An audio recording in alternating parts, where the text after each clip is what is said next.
पाठ 16 दीप से दीप जले। पाठ प्रवेश।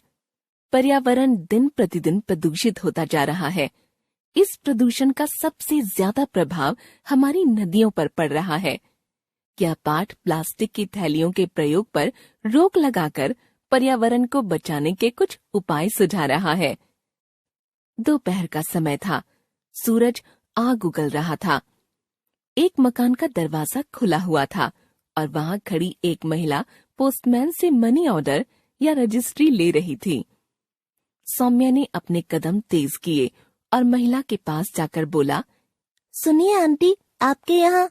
भौहों पर बल डालकर वह महिला तेज आवाज में बोली, नहीं नहीं, हमें कुछ नहीं चाहिए, हम लोग बाजार से ही सारा सामान खरीदते हैं। सौम्या का चेहरा उतर गया। प्लीज 1 मिनट ठहरिए तो, मेरी बात तो सुनती जाइए आंटी। आपके यहाँ 1 गिलास पीने का पानी मिल सकेगा? उसने कुछ झिझकते हुए पर झटपट अपनी बात कह दी। जरूर मिलेगा, 1 मिनट ठहरो। कहते हुए रमा घर के अंदर चली गई। 1 गिलास पानी लाकर उसने सौम्या को थमा दिया। जितनी देर वह पानी पीता रहा, वह गौर से उसे देखती रही। पानी पीकर धन्यवाद देते हुए सौम्या ने गिलास लौटा दिया। जमीन पर रखा अपना बैग उठाकर वह चलने लगा तो रमा बोली, जरा ठहरो।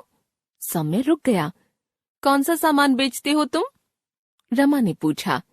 जी कुछ नहीं। रमा चौंकी।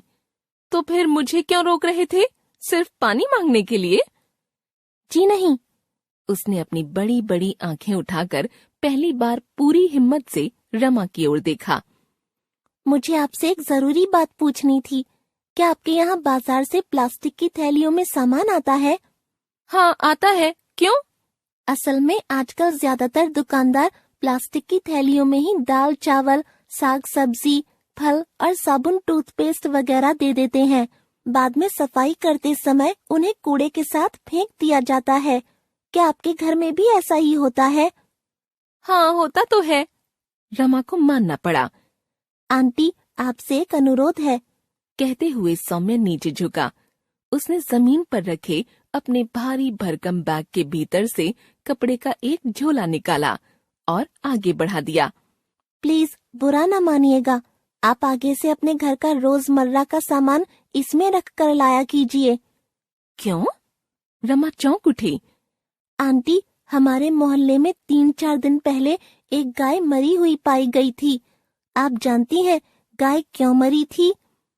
नहीं तो। रमा हड़बड़ा गई। सौम्या के होठों पर एक उदास मुस्कान दौड़ गई। गाय इसलिए मरी क्योंकि कूड़े के ढेर पर पड़ी प्लास्टिक की थैलियों को उसने खा लिया था और वे पेट के भीतर जाकर उसकी आंतों में फंस गई थीं। यह बात कुछ लोगों द्वारा गाय के मरने का कारण जानने के लिए कराए गए पोस्टमार्टम से पता चल पाई। ओह! रमा के माथे पर पसीना झिलमिला उठा। एक बार फिर गौर से उसने उस 12-13 साल के लड़के की तरफ देखा। भोला भाला बच्चा, गोरा रंग, सुंदर नाक नक्श, चमकती आंखें। आप क्या सोचने लगी आंटी? लड़के ने टोका। कुछ नहीं। तुम्हारा नाम क्या है बेटे, और तुम किस कक्षा में पढ़ते हो? जी, मेरा नाम सौम्या है, 8वीं कक्षा में पढ़ता हूँ। जीव जंतुओं के प्रति कितनी दया है तुम्हारे मन में? बात सिर्फ जीव जंतुओं की नहीं है। सौम्या गंभीर होकर बोला। यह प्लास्टिक तो वैसे भी हमारे पर्यावरण के लिए बहुत नुकसानदेह है।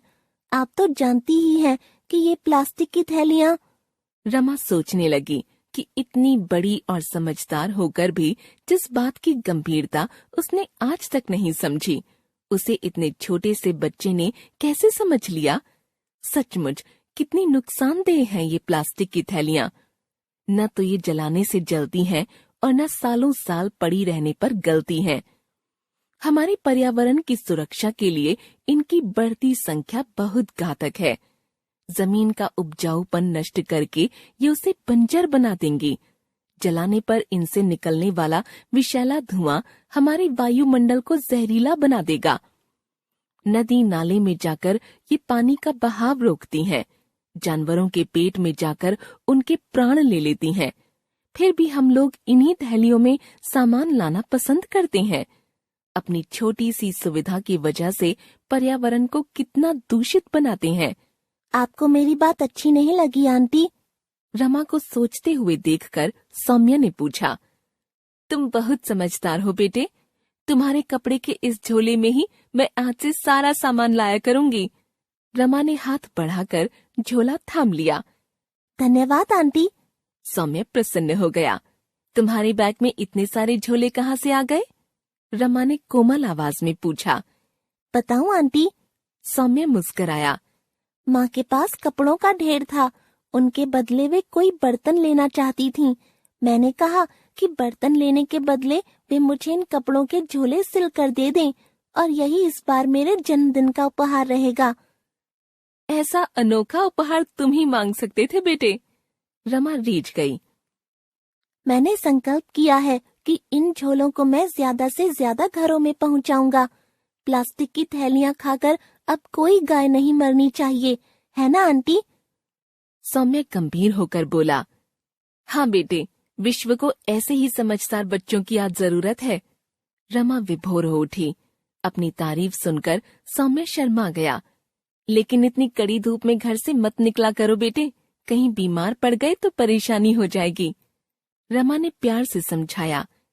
मजबूरी है आंटी। सुबह मैं स्कूल जाता हूँ, शाम को होमवर्क करता हूँ। दोपहर का यही समय मेरे पास फालतू रहता है। चिंता करने की जरूरत नहीं। तुमने एक दीप जला दिया है। अब इस दीप से और सैकड़ों दीप जलाने की जिम्मेदारी हम सभी की है। रमा ने कहा। जी कैसे? सौम्य कुछ समझा नहीं। पुराने कपड़ों का ढेर मेरे यहाँ भी है। मैं उनसे झोले तैयार करके अपनी कॉलोनी के घरों में पहुँचाऊंगी। फिर जिस तरह तुमने मेरे भीतर पर्यावरण के लिए चिंता जगाई है, मैं भी उसी तरह दूसरों में जगाऊंगी। देखना, बहुत जल्दी हमारे पूरे शहर में प्लास्टिक की थैलियों का इस्तेमाल बंद हो जाएगा। सच आंटी? बिल्कुल सच बेटे। रमा मुस्कुराई। और यह सिर्फ शुरुआत रहेगी। दीप से दीप जलाने की प्रक्रिया फिर अपने समूचे देश में पहुंच जाएगी। पर्यावरण की शुद्धता के लिए देश का हर नागरिक जाग उठेगा। कितना सुखद होगा यह सब। सौम्य की आंखों में एक चमक दौड़ आई। उसकी आंखों में अनगिनत दीप झिलमिला उठे थे। लेखिका प्रोफेसर उषा यादव।